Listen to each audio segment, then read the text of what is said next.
जहां तक आपकी पार्टी के स्टैंड का, जैसे 35A पर जब से ये पार्टी बनी है या उससे पहले जनसंघ के टाइम, प्रजा परिषद के टाइम से भी 370 का विरोध करती आई है और 35 से 370 को और मजबूत करता है। लेकिन आपका पार्टी के स्टैंड से अलग एक अपना स्टैंड पिछले दिनों नजर आया, उस पर आप क्या कहेंगे? अच्छा मुद्दा रखा आपने ये। क्योंकि जब मैंने भाजपा को ज्वाइन करना ठीक समझा, मुझे काफ़ी कुछ अच्छा लगा। क्योंकि कुछ ऐसे चेहरे थे पार्टी लीडरशिप में जो मुझे आकर्षित करते थे। उनकी विचारधारा, उनका व्यक्तित्व मुझे बहुत अच्छा लगता था, जो मुझे प्रेरणा देता था कि इन लोगों के साथ चलना चाहिए, समाज की सेवा करनी चाहिए। क्योंकि कोई भी राजनीतिक दल जो पूरे भारतवर्ष में काम करता है, जो राष्ट्रीय दल है, उसकी एक राजनीतिक नीति अलग होती है। पार्टी की विचारधारा अलग बात है और पार्टी की राजनीतिक नीति जो हर राज्य में विभिन्न हो सकती है। जो नीति शायद कोई राजनीतिक दल जम्मू कश्मीर में अपनाएगा, शायद वो गुजरात में ना अपनाए, वो महाराष्ट्र में ना अपनाए। ये जो नीति बनती है, वहां की कम्युनिटी को ध्यान में रख के, वहां के लोकल इशू को ध्यान में रख के बनाई जाती है। पार्टी की जो विचारधारा है वो ये कहती है कंट्री फर्स्ट, देश प्रथम, पार्टी नेक्स्ट, उसके बाद सेल्फ। ये है भाजपा की विचारधारा। और इसी विचारधारा से प्रेरित होकर मैंने संगठन में काम शुरू किया, मजबूती से काम किया, लोगों से काम किया। आज मैं जो कुछ भी हूँ, पार्टी की विचारधारा के कारण हूँ। आज 35A का जो मसला उठाया जा रहा है, मुझे पता है और सब जानते हैं, 35A का जो फायदा है वो भारतवर्ष में होने वाला है पार्टी को। मेरा वो बिल्कुल कहना नहीं है कि पार्टी को फायदा नहीं होना चाहिए, बिल्कुल फायदा होना चाहिए। लेकिन ये फायदा एट द कॉस्ट ऑफ डोगरास, ये मुझे मंजूर नहीं है। क्योंकि मैंने पार्टी से ही सीखा है कि देश पहले, पार्टी बाद में। देश बनता है लोगों से, वहां के रहने वाले लोगों से। और आज जम्मू कश्मीर के डोगरे जिन हालातों से गुजर रहे हैं, आप अच्छी भली भांति परिचित हैं, किन भावनाओं से वो गुजर रहे हैं, किन हालातों से गुजर रहे हैं। बॉर्डर की फायरिंग देख लीजिए आप, बेरोजगारी देख लीजिए आप, गरीबी देख लीजिए आप। ये डोगरों को पहले मारे मारे जा रही है और हम 40-50 साल से देखे जा रहे हैं। कोई भी राजनीतिक दल आता है, हमें कहता है कि हम कश्मीरियों से मुक्ति दिलाएंगे, जो कश्मीरी आप लोगों के ऊपर डोमिनेंट हो जाते हैं, उससे मुक्ति दिलाएंगे। ये कहकर हमसे वोट लिया जाता है। और जब बात आती है, रास्ता हर एक राजनीतिक दल को एक ही आता है, और वो रास्ता है दिल्ली टू श्रीनगर, जिसमें कहीं ना कहीं ये जम्मू को भूल जाते हैं। और मैं कहूंगा ये अनइंटेंशनली होता, ये इंटेंशनली होता है। क्योंकि जम्मू के डोगरों को कभी किसी ने कुछ समझा ही नहीं, ना इनकी भावनाओं को समझा। हाँ, समझा है इनको वोट बैंक, मात्र वोट बैंक के लिए जम्मू का इस्तेमाल होता है। और जम्मू का इस्तेमाल कोई भी राजनीतिक दल जो सत्ता में बैठा होता है दिल्ली में, वो हमेशा करता आया है। और जम्मू के इतने भोले भाले सच्चे सुच्चे लोग हैं कि उनको पता ही नहीं होता। आज भाई साहब आप बात कर रहे हैं 35A की, मैं बिल्कुल समर्थन करता हूँ, हटना चाहिए, बिल्कुल हटना चाहिए। लेकिन मुझे ये लोग, और विशेष तौर पर मैं स्टेट लीडरशिप से कहना चाहता हूँ कि आप यहाँ के जनप्रतिनिधि हैं, आप जम्मू के डोगरों को, कश्मीर के लोगों को रिप्रेजेंट करते हैं। क्योंकि हमारा देश एक है, हम लोग एक हैं। अगर आप लोग इनको रिप्रेजेंट करते हैं तो आपको यहाँ के स्थानीय मुद्दे जो हैं वो केंद्रीय नेतृत्व से बात करके रखने चाहिए। आप घबराते क्यों हैं, आप डरते क्यों हैं? चापलूसी ना करें। मुझे पता है कि दिल्ली से जो भी बात आती है, यहां पर कॉपी पेस्ट होकर जनता के बीच पहुंच जाती है। लेकिन इतना गुर्दा रखिए, इतना दम रखिए कि यहाँ के जो स्थानीय मुद्दे हैं वो अवगत कराइए नेशनल लीडरशिप को। क्योंकि अगर आप अवगत नहीं कराएंगे तो जनता ने जिनको वोट दिया है, 25 विधायक चुन के भेजे हैं, 2 सांसद बना के आपने जम्मू प्रोविंस से भेजे हैं, वो किस बात के यहां से चुने गए हैं? अगर उनको चुनना ही नहीं था तो फायदा क्या होता? आज मैं बात करना चाहूंगा कि अगर 35 से टूटने के बाद जो भी चीज होगी, उसका डायरेक्ट असर जो है जम्मू को होने वाला है। कश्मीर में कोई नहीं जाएगा, बंदूक के सामने कोई नहीं जाएगा। ना कोई नौकरी करने जाएगा, ना कोई मकान बनाने जाएगा, ना कोई व्यवसाय करने जाएगा। जो भी लोड पड़ने वाला है वो जम्मू पे पड़ने वाला है। आज पहले ही नौकरियां नहीं, जहां कंपटीशन इतना ज्यादा है, जब ये खुल जाएगा तो सारे का सारा लोड जम्मू पे पड़ेगा। जो जमीन पर 1 लाख रुपए मरला है, आज 10 लाख में मरला हो जाएगी। जॉब्स आप देख लें। आप इस बात का मुझे जवाब दीजिए, मैं स्टेट लीडरशिप से कहना चाहता हूँ, इस बात का जवाब दीजिए। आप कहते हैं रोजगार बढ़ेगा, क्या आपके पास गारंटी है, क्या आपके पास रोड मैप है कि रोजगार बढ़ेगा? आज आप बड़ी ब्राह्मणा में जाके देख लीजिए, जो भी यहाँ पे इंडस्ट्री खोलता है, कोई यूनिट लगाता है, वो अपना स्टाफ साथ लेके आता है। यहाँ पर मेरा जो मसला है, मेरा जो कहना है कि अगर इस भावना की कदर नहीं की गई तो जिस प्रकार महाराष्ट्र में मराठा आंदोलन की आवश्यकता पड़ी, मराठा आरक्षण की आवश्यकता पड़ी, ऐसा ना हो कुछ समय के बाद यहाँ डोगरा आरक्षण की बात हो, डोगरा आंदोलन की बात हो। इस बात की चिंता मैं जम्मू के लोगों की करना चाहता हूँ। क्या 370 पे भी आपका यही स्टैंड है? देखिए जी, इस समय जो चर्चा का विषय जो है, मैं चाहता हूं कि हर एक पॉइंट जो है जम्मू के लोगों को पता होना चाहिए, क्योंकि एक बात से हमारे जम्मू के लोग काफी पीछे हैं। आप कश्मीर जाएंगे, हर एक व्यक्ति को पता है 35A क्या है, 370 क्या है। हर एक व्यक्ति जो है इज वेल अवेयर कि इसके परिणाम क्या होंगे, इसका कश्मीरियों को फायदा क्या होगा, इसको कश्मीरियों का नुकसान क्या होगा। लेकिन मेरे जम्मू के लोग इतने भोले भाले हैं कि कभी गरीबी ने और उन हालातों ने उन जम्मू के लोगों को उठने नहीं दिया। चाहे आज जो केएस अफसर हैं, चाहे जो सरकारी कर्मचारी हैं, किन हालातों पे उस जगह पहुंचे हैं ये वही जानते हैं या उनका परिवार जानता है। हमारा समाज आज जम्मू में जो खड़ा हुआ है, बहुत बुरे हालातों से खड़ा हुआ है। इतने मेहनती लोग हैं, लेकिन मैं अभी भी कहना चाहता हूं कि पढ़े लिखे लोग भी 35A के बारे में नहीं जानते कि उनके फायदे नुकसान क्या है, नफा नुकसान क्या है। मैं चाहता हूं कि पहले कोई भी राजनीतिक दल हटाने की बात करता है, पहले हमें ये तो बताए इसका फायदा नुकसान क्या है, नफा नुकसान क्या है। बिना डिबेट के, बिना पब्लिक डोमेन में जाकर आप एक बात कहते हो इसको हटाने से फायदा होगा, इसको हटाने से फायदा होगा। जितने भी हमारे चमचे हैं, कड़छियां हैं, चापलूस हैं, वो एक ही बात कहते रहते हैं इसको फायदा होगा। भैया फायदा किस प्रकार से होगा जनता को पता है। सबसे पहले मैं आपके साथ खड़ा होऊंगा कि फायदा देने के लिए, क्योंकि मैं भी चाहता हूं कि जम्मू के लोगों का फायदा हो, लेकिन जम्मू के लोगों का नुकसान हो। क्योंकि मेरा ये मानना है कि अगर वो लोग यहाँ पर आते हैं तो कम से कम कोई प्रोविजन तो हो कि कोई इंडस्ट्री खोले तो कम से कम 50% आरक्षण जो है यहाँ के लोकल लोगों को मिले। अगर कोई यहाँ पर इंडस्ट्री लगाता है, जमीन हम लोगों की लेके जाता है, तो अगर हमें आरक्षण नहीं देगा, हमें हमारे लोगों को ही काम नहीं देगा, तो उस यूनिट का हमें क्या फायदा होगा। आज जम्मू जो है टूरिज्म का जाना जाता है, कल जब ये खुल जाएगा तो आप मुझे बताइए बाहर से जितने भी टूरिस्ट आते हैं वो अपना अपना व्यवसाय करेंगे। कोई गुजरात से आता है या गुजराती होटल खोलेगा, तो जितने भी गुजराती वो तो उसके पास जाएंगे ना। हमारा राजमा चावल कौन खाएगा? हम तो राजमा चावल लेके रह जाएंगे अपनी कढ़ाई में, वो तो आगे ढोकला फाफड़ा खाएगा आके, वो हमारे पास क्यों आएगा? तो कौन सा हमारे पास ऐसी चीज रहेगी बेचने के लिए? हमारे पास तो कुछ भी नहीं रह जाएगा।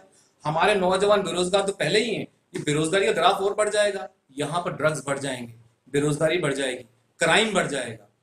अगर हमारे पूर्वजों ने या महाराजा जी ने कुछ ऐसे काम किए हैं, कुछ सोच समझ के काम किए हैं, उनको पता है जो डोगरे हैं कितने सच्चे सुच्चे और भोले भाले लोग हैं, ये बाहर के लोगों का मुकाबला नहीं कर सकते। इस चीज के बारे में चिंता होती है और मुझे लगता है कि सरकार को भी इस बारे में सोचना चाहिए कि जम्मू के लोगों को एटलीस्ट एजुकेट करें 35A के बारे में।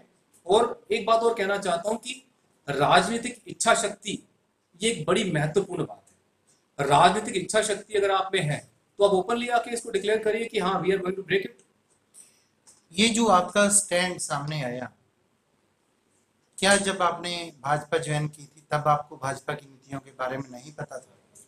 देखिए भाई साहब, जब तक भाजपा ज्वाइन करी थी बिल्कुल नीति के बारे में पता था। और ये जो कुछ ऐसे इश्यूज थे कि 370 तोड़ेंगे, हम ऐसा करेंगे वैसा करेंगे, होता क्या है कि कोई भी चीज ऐसी होती है, अब आप देखें कि जो भी चीज होती है राजनीतिक दृष्टि से सत्ता में आने के लिए कई बार चुनावी रैलियों में कही जाती है और उसके बारे में चर्चा करना नहीं चाहता, क्योंकि हर पार्टी का अपना एजेंडा होता है। एक रणनीति होती है कि कैसे चुनाव जीतना, किस प्रकार लोगों को प्रभावित करना और सत्ता में आना। सत्ता में आने के बाद चाहे वही लोग विकास का कार्य करें या ना करें, ये बात मैं बड़ी महत्वपूर्ण समझता हूं कि उस समय भाजपा ने लोगों से जो भी वादे किए थे, इस समय लोग जो है वो इंतजार कर रहे हैं कि किस प्रकार अगर 370 तोड़ने की बात उस समय कही गई, तो आज मुझे लगता है कि सबसे उपयुक्त मौका उनके पास है। राज्य में राज्यपाल शासन लगा हुआ है, जो विधानसभा की जितनी भी ताकतें हैं वो राज्यपाल महोदय के पास है, और मुझे लगता नहीं है कि इस समय कोई भी दिक्कत होनी चाहिए 370 और 35A को तोड़ने में। लेकिन किसी ना किसी इनडायरेक्ट वे में कोर्ट का सहारा लेकर, ये थोड़ी मेरी बात समझ से परे है, क्योंकि एक राजनीतिक ईमानदारी हर एक राजनीतिक दल में होनी चाहिए। अगर आने वाले समाज, आने वाले दिनों में हमें, क्योंकि आजकल आप लोगों को बेवकूफ नहीं बना सकते, पहले का जमाना चला है। आजकल सोशल मीडिया का टाइम है, आरटी टेक्नोलॉजी का टाइम है। आजकल हर एक बच्चा गांव गांव तक सोशल मीडिया का इस्तेमाल करता है। आजकल सच जो है वो सबके सामने है, झूठ छुप नहीं सकता। और जो भी राजनीतिक दल किसी को बेवकूफ बनाएगा, झूठ बोलेगा, झूठे वादा करेगा, जनता उसको उखाड़ के बाहर फेंकेगी। चाहे आपका वो कांग्रेस हो, चाहे वो नेशनल कॉन्फ्रेंस हो, चाहे वो भाजपा हो, चाहे वो बहुजन समाज पार्टी हो, या कोई भी दल हो। सच्चाई अगर है, ईमानदारी है, तो आगे बढ़ेगा। अगर एक व्यक्ति है, एक व्यक्ति ईमानदार है, तो इसका ये मतलब नहीं है कि पार्टी के सारे कार्यकर्ता या पार्टी के सारे पदाधिकारी ईमानदार हैं। अगर एक कोई बेईमान है तो उसका ये मतलब नहीं कि सारे बेईमान हैं। लेकिन जो पार्टी ने चुनाव के समय वादे किए हैं, लोगों के सामने किए हैं, और वो पार्टी सत्ता में बैठी है, तो मुझे लगता है ये उसका दायित्व है कि उस चीज को वो पूरा करे, क्योंकि जनता के सामने उन्होंने अपने चुनावी एजेंडा में उसको रखा था। लेकिन कोर्ट के कंधे पे रख के बंदूक चलाना, ये मेरी समझ से परे है। और मुझे लगता है इसके ऊपर पार्टी को बकायदा प्रेस कॉन्फ्रेंस करनी चाहिए कि वो इस प्रकार की चीजें जो क्यों कर रही है, मजबूरी क्या है। आज मैं जानना चाहता हूं, और जनता भी जानना चाहती है, कि आज अगर 35 से हम तोड़ सकते हैं, क्या ये उपयुक्त समय नहीं है? क्यों हम लोग कोर्ट का सहारा ले रहे हैं? ऐसा कौन सा डर है जो हमें डरा रहा है? आज हम लोग केंद्र में सत्ता में बैठे हुए हैं, यहाँ पर राज्यपाल शासन है, मतलब केंद्र का शासन है, तो क्यों हम नहीं तोड़ सकते? सब चीज कर सकते हैं। लेकिन वो डर क्या है कि जो हम तोड़ नहीं रहे हैं? ये थोड़ा सा जनता को मुझे लगता है कि बताना चाहिए। और जनता के प्रतिनिधि होने के नाते, और मुझे ये जो हक है पूछने का, सवाल पूछने का, अपनी बात रखने का, ये संविधान ने दिया है। मैं एक पार्टी का कार्यकर्ता या विधायक होने के नाते ये बात नहीं कर रहा हूं, मैं जनता का चुना हुआ प्रतिनिधि होने के नाते ये बात कर रहा हूं कि कम से कम कोई चीज होती है, राजनीतिक ईमानदारी तो दिखाएं आके, एक कम से कम हम बात तो करें आके। आज एडवर्टाइजमेंट का जमाना है। मुझे लगता है कि आप देख ही रहे हैं कि किस प्रकार एडवर्टाइजमेंट और किस प्रकार जो है चोंचलेबाजी हावी हो रही है। आजकल तो शमशान घाट को भी छोड़ा नहीं जाता, शमशान घाट में फोटोशूट चल रहा है। और हमारे इतने बड़े ओहदे हैं, जो पार्टी ने इतना बड़ा ओहदा दिया है, वो ओहदेदार भी आजकल फोटोशूट में बिजी है, और फोटोशूट भी कहां पर? शमशान घाट में। तो मुझे लगता है कि आजकल सिर्फ एक एडवर्टाइजमेंट का जमाना है कि आज एडवर्टाइजमेंट चलाएं और लोगों को बेवकूफ बनाएं। लेकिन मुझे जनता ने चुना है, और चुनने के नाते जो मेरी एक नैतिक जिम्मेदारी बनती है कि उन जनता का जो भविष्य है, क्योंकि उन्होंने बटन नहीं दबाया, अपने आने वाली पीढ़ी का भविष्य मेरे हाथ में रखा है, उसी दायित्व का निर्वाह करते हुए आज मैं यही बात कहना चाहता हूं कि कम से कम इस पे डिबेट तो कराई जाए। आप बात तो रखें, पब्लिक डोमेन तो लेके जाएं। आप सीधा कोर्ट के सहारे लेकर जा रहे हैं, ये थोड़ी समझ से परे है। इससे क्या होगा कि कोई भी इन्फोर्समेंट जब होती है, जब कोई भी कानून जबरदस्ती लागू किया जाता है, उसका नुकसान होता है। डॉक्टर गगन भगत पिछले 3.5 साल से विधायक हैं, लेकिन 35 से हो या ये दूसरे तीसरे इश्यूज, उन पे जो आपका क्लियर स्टैंड सामने आया है, वो सस्पेंशन के बाद सामने आया। पार्टी के जो आइडियोलॉजी से हट के जितनी भी बातें आपके सामने आई, चाहे आप उनको जनहित में कहें या कुछ भी, तो ये सस्पेंशन के बाद ही क्यों आया? मैं आपको बताना चाहता हूं कि विधानसभा में मैंने विधानसभा के सत्र के दौरान सरकार के सामने सरकार की जो बात है उसको झूठा करार करते हुए वॉकआउट किया, और मैंने कहा था कि जम्मू में आर्टिफिशियल लेक ना बनाकर आप जम्मू की जनता को बेवकूफ बना रहे हो। पेपर फाड़ के मैंने संबंधित विभाग के मंत्री को चैलेंज किया था कि अगर आज आर्टिफिशियल लेक में वाकई कोई काम जमीनी स्तर पे काम हुआ है तो आज मैं इस्तीफा देने को तैयार हूं। लेकिन उसका जवाब कोई नहीं है, उल्टा फतवा जारी हो गया कि आपने सरकार के बारे में कुछ नहीं बोलना। मैं जब भी बोला हूं जनता के हित में बोला हूं। आज अब आपको और थोड़ा पीछे चलेंगे हम, जब एक कश्मीर के विधायक ने कोई बात ऐसी बोली थी, कोई हरकत ऐसी की थी जिससे हमारी धार्मिक भावनाओं को ठेस पहुंचती थी, उस समय में विधानसभा में जाकर मैंने लोगों की आवाज उठाई थी, और जो भी मेरा उस टाइम कर्तव्य था मैंने किया था।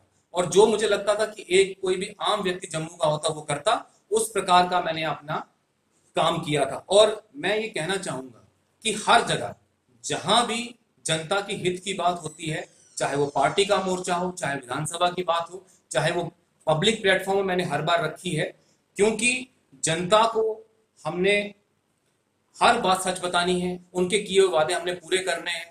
और जनता से हम लोग कब तक झूठ बोलेंगे? अगर जो पहले के राजनीतिक दल हैं वो भी वही काम करते आए जो हम अभी कर रहे हैं, तो उसका फायदा क्या हुआ? क्या फायदा हुआ जम्मू की जनता को 25 विधायक चुनने का?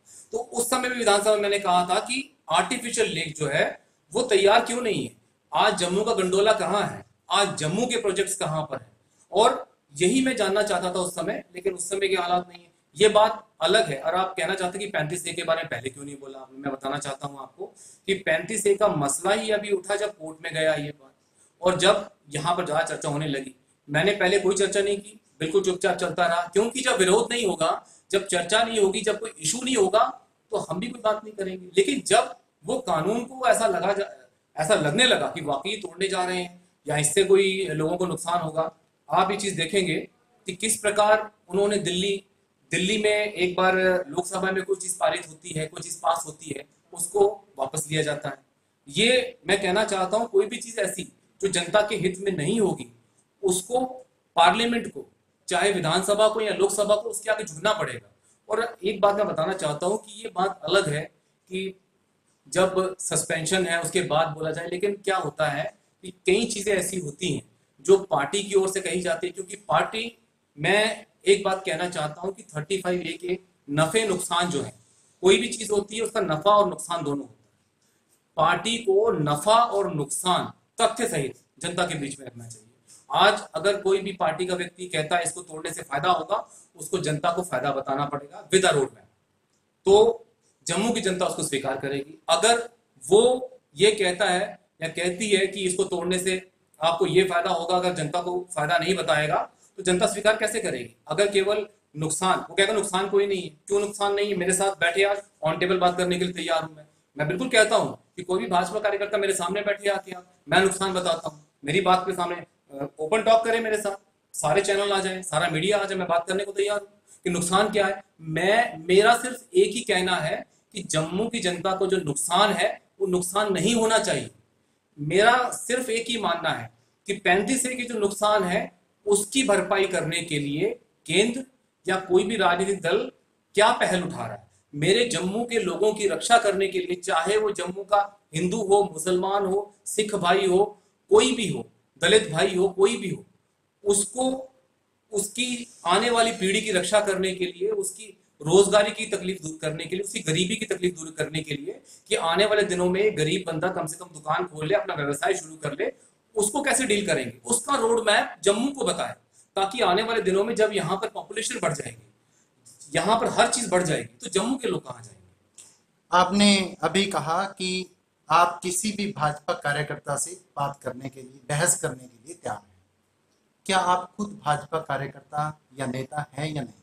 देखिए, मैंने जो बहस की बात करी है वो पब्लिक डोमेन में इसलिए बात करी है कि कम से कम जो नुकसान है, मेरा मैं सवाल है कि क्या आप खुद को इस समय भाजपा में मानते हैं या बिल्कुल नहीं? मानता हूँ, भाजपा में क्यों नहीं तो मानता। फिर भाजपा नेताओं से या देखिए, कार्यकर्ताओं से बहस 35A के बारे में केवल वही लोग ज्यादा बात कर रहे हैं जो कुछ ऐसे कार्य करता है। मैं तो कहना चाहता हूँ, अब क्या होता है कि मेरा एक ऐसा, मेरा सवाल बीच में और, कि मैंने जो बात कही थी कि आप इसके बाद आपने बोलना शुरू किया या आपका क्लियर स्टैंड आया, मैंने आर्टिफिशियल लेक और जो जो आपने गिनवाए उन मुद्दों पे तो बात ही नहीं थी। बात तो ये थी कि पार्टी की आइडियोलॉजी के खिलाफ आपका स्टैंड पहली बार सामने आया। भाई साहब देखिए, 35A is not party ideology. Party की आइडियोलॉजी अलग है। आप पार्टी का संविधान उठा के देखें, पार्टी का जो संविधान है 35A पे नहीं बना। जो भाजपा है वो एक राष्ट्रीय पार्टी है, वो उसका जो एक विचारधारा है, जो विचारधारा में कहीं ना कहीं ये बात जरूर आती है, लेकिन उस विचारधारा से चलते हुए कहीं जम्मू के, क्या भाजपा जम्मू के डोगरों का नुकसान चाहती है? क्या भाजपा चाहती है आने वाले दिनों में अभी डोगरे तबाह आपने हो जाए? एक बात कही कि ये सही समय है 370 और 35A को हटाने का, जी जी। और दूसरी तरफ आप इनके जो लाभ हैं वो गिना रहे हैं। नहीं, तो ये कहीं ना मैंने कहीं, नुकसान गिना रहा हूँ, लाभ नहीं गिना रहा। लाभ वो गिना रहे हैं, मैं तो नुकसान गिना रहा हूँ। मैं 35A के नुकसान के बारे में हाँ नहीं, साथ ही साथ आप ये कह रहे हैं कि ये सही टाइम है इनको हटाने का, तो ये कहीं ना कहीं एक कंफ्यूजन। वही मैं वही बात कर रहा हूं कि आप लाभ गिना रहे हैं, आप लाभ, ये फायदा होगा। अगर मैं कोई काम करना चाहता हूं और लोगों को कह रहा हूं इस काम को करने से फायदा होगा, लेकिन स्वयं काम ना कर कर कोर्ट के थ्रू वो काम करवा रहा हूं, तो मुझे लगता है कहीं ना कहीं मेरे दिल में भी चोर है। मैं चाहता हूं चोर बाहर आए, लोगों के सामने बैठे, बात तो करें। आप ब्लेम क्यों नहीं लेना चाहते? आप अपना श्रेय लेना नहीं चाहते या ब्लेम लेना नहीं चाहते? मैं ये कहना चाहूंगा 370 या 35A को हटाने का क्या आप श्रेय लेना नहीं चाहते या ब्लेम लेना नहीं चाहते? इस बात से मैं थोड़ा सा कंफ्यूज हूं, और शायद जम्मू की जनता भी कंफ्यूज है कि पार्टी जो है वो 370 हटाने का, 35 से हटाने का क्या श्रेय लेना नहीं चाहती या ब्लेम लेना नहीं चाहती? इस बात से थोड़ा क्लियर